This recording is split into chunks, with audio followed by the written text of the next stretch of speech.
Hello प्यारे दोस्तों, आपका अपना यूट्यूब चैनल जनरल मैथ मस्ती में आपका स्वागत है। मैं हूं शिव शंकर कुमार। आप लोग को प्रॉफिट एंड लॉस का 6 वीडियो बना चुके हैं, है ना। ये 7वां क्लास है। इसमें देखिए 6ठा वीडियो में लास्ट में क्या बताए थे कि किसी वस्तु को अगर 100 रुपया में बेचने से कि जितना लाभ होता है उतना ही हानि होती है। बोला है जितना हानि होती है उतना ही लाभ होता है, तो उसे 22 रुपये में बेचने से, बोला है ना कि किसी वस्तु को 100 रुपये में बेचने से जितना हानि होती है उतना ही लाभ उसे 22 रुपये में बेचने से होता है। तो वस्तु का क्रय मूल्य क्या होता है? तो इस स्थिति में वस्तु का जो क्रय मूल्य होता है x + y/2 हो जाएगा, x + y/2। ठीक है। जैसे एक क्वेश्चन देखिए, आप लोग को बताते हैं, जैसे क्वेश्चन समझिएगा। ऐसे स्थिति में एक क्वेश्चन देते हैं, जैसे देखिए जितना 100 रुपये में बेचने से लाभ होगा उतने 22 रुपये में बेचने से हानि होता है। तो इस स्थिति में जो क्वेश्चन का जो पैटर्न होता है x + y/2 होता है। देखिए क्वेश्चन है, जैसे बोला एक वस्तु को 1200 रुपये में बेचने से, एक वस्तु को 1200 रुपया में बेचने से एक वस्तु को 1200 रुपये में बेचने से जितना हानि होती है, जितना हानि होती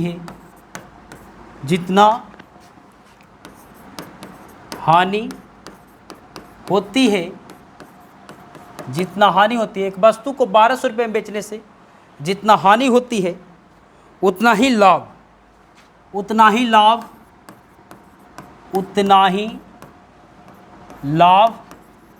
उसे 1800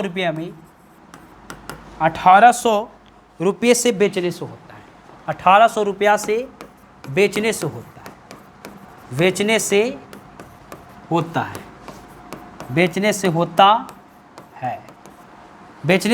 है। तो वस्तु का क्रय मूल्य निकालने, तो वस्तु का क्रय मूल्य पूछना है। समझना चाहिए क्या बोल रहा है कि एक वस्तु को 1200 रुपये में बेचने से जितना हानि होता है उतना ही लाभ उसे 1800 रुपये में बेचने से होता है। तो वस्तु का क्रय मूल्य, तो इस स्थिति में जो वस्तु का क्रय मूल्य निकलता है ना, वस्तु का क्रय मूल्य समझिएगा, एक वस्तु को 1200 रुपये में बेचने से जितना हानि होता है उतना ही लाभ उसे 1800 रुपये में बेचने से होता है। तो वस्तु का ऐसे स्थिति में जो क्रय मूल्य होता है x + y/2 होता है। तो x के स्थान पे कितना देंगे 1200, और y के स्थान पे 1800, और y में 2 कर देंगे। तो 12 18 कितना हो गया, 18 2 20, और 20 10 30, यानी 300, यानी 3000 बोल सकते हैं। y में 2, 2 0 लिख दिए, 8 2 10 के 0 बकेट में 1 1 1 2 2 1 3, 15 दूनी 30, यानी 1500 रुपया हो गया। 1500 रुपया हो गया आपका। समझे? क्रय मूल्य ऐसे स्थिति में जो निकलता है वो दोनों को जोड़ के बटा 2 से भागा दे देते हैं। ठीक है। अगला क्वेश्चन चलते हैं। देखिए अगला क्वेश्चन कैसे रहता है। अगला क्वेश्चन भी ऐसे ही रहेगा आपका। देखिएगा अगला क्वेश्चन कैसे रहता है। देखना अगला क्वेश्चन आपको बोल रहा है कि एक वस्तु को 2500 रुपये में बेचने से, एक वस्तु को 2500 रुपये में बेचने से, 2500 रुपये में बेचने से एक वस्तु को 2500 रुपये में बेचने से जितना लाभ होता है उतना ही हानि, जितना लाभ होता है जितना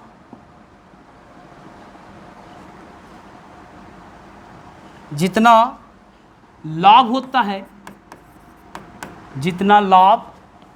होता है उतना ही लाभ उसे 1800 रुपये में बेचने से हो। क्या बोले, एक वस्तु को 2500 रुपये में बेचने से जितना लाभ होता है उतना ही हानि उसे 1500 रुपये में बेचने से होता है। 1500 रुपये में बेचने से होता है, 1500 रुपये में बेचने से होता है। 1500 रुपये में बेचने से होता है 1500 रुपये में बेचने से होता है। तब क्या बोल रहा है? होता है। तो 20% लाभ पर वस्तु का विक्रय मूल्य निकालिए। तो 20% लाभ पर वस्तु का विक्रय मूल्य पूछ रहा है। विक्रय मूल्य बराबर पाठ समझना है क्या बोल रहा है। बोल रहा है कि एक वस्तु को 2500 रुपये में बेचने से जितना लाभ होता है उतना ही हानि उसे 1500 रुपये में बेचने से होता है। तो 20% लाभ पर वस्तु का विक्रय मूल्य पूछ रहा है। तो सबसे पहले विक्रय मूल्य अगर पूछता है तो सबसे पहले आप क्रय मूल्य निकालिएगा, है ना। तो देखिएगा, तो सबसे पहले आप क्रय मूल्य निकालिए। तो 2x + y/2 इसका फार्मूला होता है कि जितना लाभ होता है उतना ही अगर हानि होता है। तो इसका फार्मूला x + y/2। तो x का जगह 2500 और y के जगह 1500 अब बटा में 2। अब जोड़िए, 2 जीरो तो है, 5 5 10 के जीरो बाकेट में 1, 2 और 3 3 1 4 अब बट्टा में 2, 20 दूनी 2 कट गया, यानी 2000 आ गया। ये 2000 रुपया आ गया क्या आपका क्रय मूल्य। लेकिन पूछ रहा है क्या कि 20% लाभ पर वस्तु का विक्रय मूल्य निकालिए। 20% लाभ पर वस्तु का विक्रय मूल्य निकालिए। तो देखिए क्रय मूल्य आपका 2000 रुपया आया। क्रय मूल्य आपका 2000। तो क्रय मूल्य तो हमेशा 100 मानते हैं क्रय मूल्य की तुलना क्रय मूल्य से। तो 20% लाभ पर वस्तु का विक्रय मूल्य पूछ रहा है। विक्रय मूल्य सेलिंग प्राइस 20% लाभ पर, तो गुना 120 कर दीजिए। 1 जीरो से 1 जीरो खत्म, 1 जीरो से 1 जीरो खत्म, 12 दूनी 24, 24 पर 2 जीरो हो गया, यानी 2400 रुपया क्या हो गया, 2400 रुपया आंसर हो गया। यानी कि 20% लाभ पर वस्तु का विक्रय मूल्य कितना होगा, 2400 रुपया। ठीक है, समझ में आ गया। चलते हैं अगला क्वेश्चन चलते हैं। देखिए अगला क्वेश्चन क्या बोल रहा है। अगला क्वेश्चन बोल रहा है, ये जो है ना अगला क्वेश्चन बहुत इंपॉर्टेंट। ये 1 स्टार नहीं, 2 स्टार नहीं, ट्रिपल स्टार है। कौन भी एग्जाम दो ये क्वेश्चन पूछता है। प्रॉफिट एंड लॉस बहुत इंपॉर्टेंट है, इससे क्वेश्चन आना ही आना है, चाहे कौन भी चीज़ का एग्जाम दो। और ये जो है कोई क्वेश्चन आए या ना आए, बट ये क्वेश्चन पक्का आएगा। देखिएगा क्या क्वेश्चन है। कह रहा है चाय के मूल्य में, चाय के मूल्य में, चाय के मूल्य में, ठीक है, 10% कमी होने पर, चाय के मूल्य में 10% कमी होने पर, चाय के मूल्य में 10% कमी होने पर एक व्यापारी 22,500 रुपया में, यानी 22,500 रुपया, ठीक है। चाय के मूल्य में 10% कमी होने पर एक व्यापारी 22,500 में 25 केजी चाय, 25 केजी चाय अधिक खरीद सकता है। 25 केजी चाय अधिक खरीद सकता है, अधिक खरीद सकता है, अधिक खरीद सकता है, ठीक है। तो चाय का मूल्य प्रति केजी कितना है। तो चाय का मूल्य प्रति केजी कितना है, मूल्य प्रति केजी कितना है, कितना है। ये क्वेश्चन मानो तो 1.5 लाख का क्वेश्चन है। ये क्वेश्चन बनाइए, 1.5 लाख रुपया लीजिए। ये बहुत इंपॉर्टेंट क्वेश्चन है, चाहे आप कौन भी चीज़ का एग्जाम दीजिए, ठीक है। देखिए बोला है कि चाय के मूल्य में 10% कमी होने पर एक व्यापारी 22,500 रुपया में 25 केजी चाय अधिक खरीदता है। यहाँ पर यह ध्यान रखना है कि 25 केजी चाय अधिक खरीदता है, यही चीज़ इसमें ध्यान देना है। 25 केजी चाय अधिक खरीदता है, जहाँ पे भी अधिक खरीदता है कम खरीदता है उसको डायरेक्ट लिखना है। 25 केजी चाय का मूल्य, 25 केजी चाय का मूल्य, 25 केजी चाय का मूल्य। अब देखना 25 केजी चाय का मूल्य जो है, बोल रहा है कि चाय के मूल्य में 10% कमी होने पर एक व्यापारी 22,500 रुपया में, 500 रुपया में, यानी कि खरीदता है 22,500 रुपया में। कब? जब 10% की कमी होता है तब। 10% की कमी होता है तब गुना यहाँ पे सिर्फ और सिर्फ 10% का, ना कि घटा देना। अगर घटा दिए 10% करके 90% कर दिए तो आपका गलत हो जाएगा। ठीक है, पंखा बंद कर दीजिए, पंखा बंद कर दो, है ना, समझिएगा। बोल रहा है कि चाय के मूल्य में 10% कमी होने पर एक व्यापारी 22,500 रुपये 25 kg चाय अधिक खरीदता है, तो 25 kg चाय का मूल्य जो हो गया 22,500। 10% कम होने पर 10% कम किए, अभी काटो 25 नमा 2 25, 25 नमा 2 25, आई परसेंट काटा तो 2 जीरो कटेगा, 1 जीरो 2 जीरो कट गया, यानी कितना आ गया 90 रुपया, 90 रुपया। तो यहाँ पर लिखना 1 kg चाय का मूल्य, बोल सकते हैं 1 kg चाय का मूल्य, 1 kg चाय का मूल्य, 1 kg चाय का मूल्य आपका आ गया 90 रुपया। तो इसी को बोलते हैं वास्तविक मूल्य, वास्तविक मूल्य, वास्तविक मूल्य इसी को बोलेंगे, या फिर बोलेंगे घटा हुआ मूल्य, घटा हुआ मूल्य, या फिर बोलेंगे बढ़ा हुआ मूल्य, बढ़ा हुआ मूल्य, बढ़ा हुआ मूल्य, बढ़ा हुआ मूल्य। ठीक है, ये आ गया कितना, ये बराबर सबका है 90 रुपया। ठीक है, तो बोला चाय का मूल्य प्रति केजी कितना है, मैंने 1 kg का मूल्य पूछ रहा है, तो 1 kg का मूल्य तो आ गया 90 रुपया। लेकिन इसमें एक क्वेश्चन और पूछता है ऐसे, ये तो पहला पॉइंट आ गया। ठीक है, समझिएगा, ये आपका पहला पॉइंट में आया। ठीक है, ये देखिए, ये आपका पहला पॉइंट में आया कि 1 kg चाय का मूल्य इतना आ गया, या वास्तविक मूल्य बोले, या घटा हुआ मूल्य बोले, या फिर आपका बोले आप लोग का बढ़ा हुआ मूल्य। और दूसर का जो पूछता है इसी में कि प्रारंभिक मूल्य बताइए, प्रारंभिक मूल्य, प्रारंभिक मूल्य यानी पहले वाला मूल्य, तब कैसे निकलता है। ये चाय का जो मूल्य आया 90 रुपया, 90 रुपया कब आया, जब 10% कमी होता है तब, तो 10% कमी यानी 90। तो बोल रहा है कि प्रारंभिक मूल्य बताइए, तो गुना 100 कर दीजिए पहले वाला मूल्य, 90 से 90 खत्म, यानी 100 रुपया, यानी पहले का मूल्य कितना आ गया 100 रुपया। लेकिन जब 10% कमी किया तो मूल्य कितना हो गया 1 kg चाय का मूल्य 90 रुपया। ठीक है, यानी कि इसको बोल सकते हैं 90 रुपया, केजी में ना है 90 रुपया प्रति केजी, और इसको बोलेंगे 100 रुपया प्रति केजी, है ना, 100 रुपया प्रति केजी, समझिएगा 100 रुपया प्रति केजी। कहने का मतलब है कि 1 kg का जो दाम लगेगा वो बस 100 रुपया लगता था पहले, लेकिन जब 10% कमी कर दिया तो 1 kg का मूल्य हो गया 90 रुपया। ऐसे बनेगा, यानी जहाँ पे अधिक बोले उतना लिख देना है मूल्य, और जितना कम कर रहा है उतना लिख देना है। उसके बाद जो निकलता है वास्तविक मूल्य निकलता है, घटा हुआ मूल्य, बढ़ा हुआ मूल्य, बढ़ा कि घटा। ठीक है, प्रारंभिक मूल्य निकालना है तो उससे हल करते हैं। अगला क्वेश्चन देंगे, आप लोग को समझ में आ जाएगा। जैसे देखिए अगला क्वेश्चन, अगला क्वेश्चन समझिएगा। अगला क्वेश्चन क्या बोल रहा है, अगला जो क्वेश्चन आएगा आप लोग का, बोला चीनी के भाव में, चीनी के भाव में, चीनी के भाव में, चीनी के भाव में 15% कमी होने पर, 15% कमी होने पर, 15% कमी होने पर, चीनी के भाव में 15% कमी होने पर एक व्यक्ति 544 रुपया में, एक व्यक्ति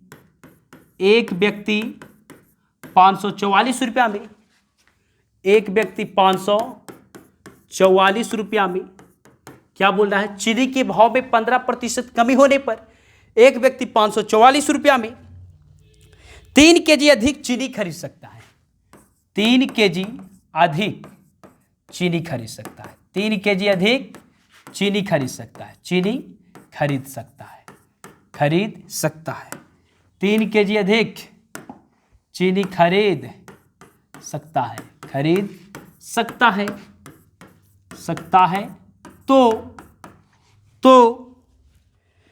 पहले चीनी का भाव क्या था, तो पहले चीनी का भाव क्या था, तो पहले चीनी का भाव क्या था, तो पहले चीनी का भाव क्या था। ठीक है, समझिएगा इसमें क्या बोल रहा है, इसमें बोल रहा है कि आपको कि चीनी के भाव में 15% कमी होने पर एक व्यक्ति 544 रुपये में 3 kg अधिक चीनी खरीद सकता है। यहां पर ध्यान देना, अधिक चीनी खरीद सकता है, इसका मतलब होता है कि 3 kg चीनी का मूल्य दिया हुआ है, 3 केजी चीनी का मूल दिया हुआ है आपका, कितना दिया हुआ है 544 रुपया। अब ये जो निकला ये 15% कमी होने पर, तो 15% डायरेक्ट कमी करिए। 15% 100 में 15 नहीं घटाना, 15% डायरेक्ट कमी करिए। अब इसको घटाइए। 3 से कटने का नियम आप लोग को बताए थे नंबर सिस्टम में, अगर नहीं देखे तो प्ले लिस्ट में वीडियो बना हुआ है नंबर सिस्टम का, कटने का नियम उसमें देख सकते हैं। अगर अंकों का योग यदि 3 से कट जाए तो पूरी संख्या 3 से कटेगा। 5 4 9 और 9 4 कितना होता है 13, कटेगा कभी कभी नहीं 3 से कटेगा। 4 4 8, 8 और 5 कितना होता है 13, कभी कट सकता है नहीं कटेगा। तो ये 3 से कट रहा है, 5 दिया 15, 5 दिया 15। अब देखना है ये आ गया 1 केजी चीनी का मूल आएगा, और ये परसेंट है तो बटा तो 100 होबे करेगा, परसेंट है तो बटा 100 होगा। अब ध्यान देना ये कटता है तो काटे, ये कट गया 20 25 100, ठीक है। ये 2 से कटेगा, 27 दूनी 54, 2 दूनी 4, एगो दशमलव एक अंक है तो एगो जीरो बैठ जाएगा, एगो जीरो बैठ रहा है जी, तो ऊपर जाके दशमलव यानी 27.2 बोल सकते हैं। ये जीरो बचा तो यहाँ पे पॉइंट दे दिए, 27.2 बोल सकते हैं कि 1 केजी चीनी का मूल, 1 केजी चीनी का मूल, या फिर इसी को बोलते हैं घटा हुआ मूल, घटा हुआ मूल यानी पहले कुछ और था, या फिर इसी को बोलेंगे बढ़ा हुआ मूल, बढ़ा हुआ मूल, या फिर इसी को बोलेंगे वास्तविक मूल, वास्तविक मूल मतलब वर्तमान मूल, ठीक है। वास्तविक मूल जो आया आपको 27.2 रुपया प्रति केजी, मतलब 1 केजी का जो रेट है 27.2 रुपया। अब क्या बोल रहा है कि पहले चीनी का भाव बताइए, पहले चीनी का भाव पूछ रहा है ना, तो देखिएगा पूछ रहा है कि पहले चीनी का भाव बताइए, देखना है पूछ रहा। ये तो पहला पॉइंट निकाल दिए, दूसरे का पॉइंट में बोल रहा है पहले चीनी का भाव, पहले चीनी का भाव, पहले चीनी का भाव पूछ रहा है, तब समझना पहले चीनी का भाव पूछ रहा है। तो जैसे आपका दे दिया है 27 रुपया जो आया 27.2 रुपया है ना, ये आपका आया 27.2, यही ना है जी, हाँ देखिएगा, हाँ ये जो आपका आया 27.2 ये वर्तमान मूल आया। अब देखिए कब आया, जब 15% कमी किए तब, तो 100 में 15 घटाइए, आपका कितना है 100 में 15 घटाए तो 85 आ गया। तो पहले चीनी का भाव गुना 100 कर दो, पहले तो अपने आप में 100 रहता है, अभी 1 जीरो नीचे जाएगा तो 1 जीरो खत्म। अब ये काटिए, देखिए कटता है कि नहीं, 17 पचे 85 और 2 पचे 10, और ये कटेगा 17 से, काट के देखिए कटता है तो कटेगा। 17 दूनी 34, 17 से कटेगा, 17 से कट सकता है 272, 17 एकम 17, 0 1, 17 7 19 से, 17 6 का 17 14 कम 17 4 17 पचे 85, 17 6 का 2 तल से, 2 तल से नहीं कटेगा है ना। तो नहीं कट रहा तो पहले इसको क्या करो गुना कर दो, 2 दूनी 4, 27 दूनी 54, इतना अब बटा 17, अब इसको भागा देना, जो आएगा वो आंसर हो जाएगा, ठीक है। पहले जो निकलता है उससे जितना परसेंट कमी रहता है उसको करते हैं गुना 100 करते हैं, ठीक है। अगला क्वेश्चन चलते हैं, देखिएगा अगला क्वेश्चन क्या बोल रहा है। अगला क्वेश्चन जो आपका है ये तो जान गए कि ऐसे बनेगा। अगला क्वेश्चन देखिए, एक क्वेश्चन था कि 4 आम का विक्रय मूल्य, जो कि पिछले बता चुके हैं, ये बहुत इंपॉर्टेंट है। 4 आम का विक्रय मूल्य, 4 आम का विक्रय मूल्य, 4 आम का विक्रय मूल्य 3 आम के क्रय मूल्य के बराबर हो, 3 आम के क्रय मूल्य के बराबर हो, क्रय मूल्य के बराबर हो, बराबर हो, ठीक है। बोल रहा है क्या कि 4 आम का विक्रय मूल्य 3 आम के क्रय मूल्य के बराबर हो, ठीक है।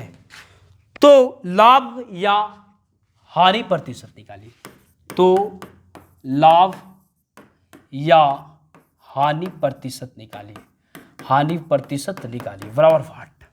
आप समझिएगा 4 आम का विक्रय मूल्य जो है 3 आम के क्रय मूल्य के बराबर है, तो यहां पर जो निकलेगा समझना है, 4 आम का क्या बोल रहा है, 4 आम का विक्रय मूल्य, 4 आम का विक्रय मूल्य जो है 3 आम के क्रय मूल्य के बराबर, 3 आम के क्रय मूल्य के बराबर। तो बोल रहा है क्या लाभ या हानि परसेंट, तो यहां पर निकल जाएगा क्रय मूल्य अनुपात विक्रय मूल्य। अगर आप क्रयमूल्य का अनुपात निकाल दें, क्रयमूल्य वाला झापिए, 4 बच रहा है, 4 न जाएगा। विक्रयमूल्य का अनुपात 4 को झापिए, 3 बचा, 3 यानी 4:3 निकला। ये निकल गया। तो लाभ परसेंट पूछ रहा है या हानि परसेंट। अब कोई वस्तु आप 4 रुपये में खरीदते हैं और 3 रुपये में बेच देते तो हानि होता है, तो यहाँ से हानि प्रतिशत निकलेगा। क्या निकलेगा? हानि प्रतिशत। यानी कि हानि प्रतिशत बराबर हो गया, यानी कि 4 रुपये में खरीदे 3 रुपये में बेचे तो 1 रुपया का हानि हुआ। तो हानि बटा क्रयमूल्य, क्रयमूल्य तो 4 है और गुना 100, 25 चौके 100 यानी 25% के क्या हुआ? आपको हानि हुआ। समझ में आ रहा है? ये चीज़ पहले ही पढ़ा चुके हैं। अगला क्वेश्चन देखिएगा। अगला जो है अगला क्वेश्चन है जो कि आपको अगले वीडियो में बताएंगे, ठीक है? तो आप लोग पढ़िए, ठीक, और बाकी आपको बाद में बताएंगे। ऑल द बेस्ट, मस्ती से रहिए।